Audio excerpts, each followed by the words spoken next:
పల్నాడు జిల్లా నరసరావుపేటలో గణతంత్ర దినోత్సవ సందర్భంగా ఏర్పాటు చేసిన మాజీ సైనికుల నూతన కమిటీ ప్రమాణ స్వీకార కార్యక్రమంలో రాష్ట్ర మాజీ సైనికుల అధ్యక్షులు తాండ్ర సాంబశివరావు ముఖ్య అతిథిగా పాల్గొన్నారు.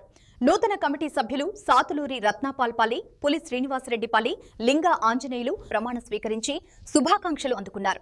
రాష్ట్ర అధ్యక్షుడు తాండ్ర సాంబశివరావు అన్నారు, మాజీ సైనికులకు సేవలు అందించడంలో నరసరావుపేట అసోసియేషన్ సాధించిన గుర్తింపుని కొత్త కమిటీ కొనసాగించాలి. సీనియర్ మాజీ సైనికుల సూచనల మేరకు అసోసియేషన్ ను మరింత అభివృద్ధి పదంలో నడిపించడం కొత్త కమిటీ బాధ్యత.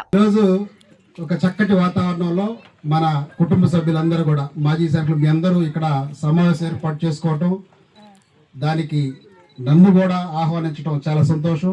మీ అందరికీ ధన్యవాదాలు తెలియజేస్తున్నాను. అదేవిధంగా చాలా కార్యక్రమాలు ఉండటం వల్ల కొంచెం లేట్ అయింది, క్షమించాలి. మీ అందరూ కూడా పెద్దలు చాలా మంది ఉన్నారు.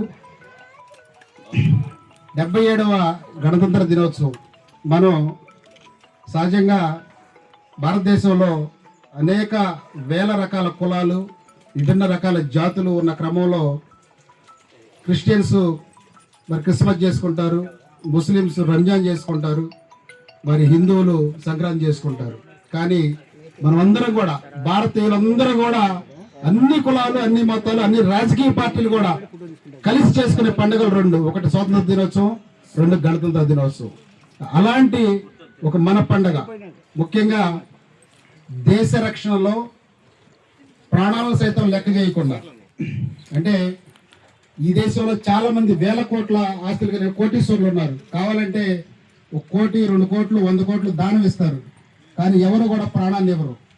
ఈ ప్రాణం పోతుంది అంటే ఎవరు కూడా అక్కడ అడుగేయడు. కానీ మనం సైనికులు ప్రాణాలను పణంగా పెట్టి, ప్రాణాలను తృణప్రాయంగా దేశం కోసం, దేశ రక్షణలో తృణప్రాయంగా ప్రాణాలు అర్పించడం కోసం సిద్ధపడి మనం సర్వీస్ చేస్తాం. అలాంటి సర్వీస్ నుంచి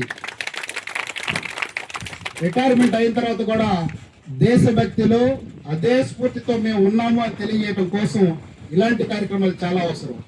మన సైనికులు కానీ మాజీ సైనికులుగా మనం బయట ప్రపంచానికి, ఇక్కడ ఉన్న ప్రజలకు కూడా ఒక స్ఫూర్తిగా, ఒక నిదర్శనంగా దేశభక్తి అంటే సరైన భారతీయుడు ఏ విధంగా ఉండాలో అలాంటి స్ఫూర్తిని నింపాల్సిన అవసరం మనకెంతైనా ఉంది.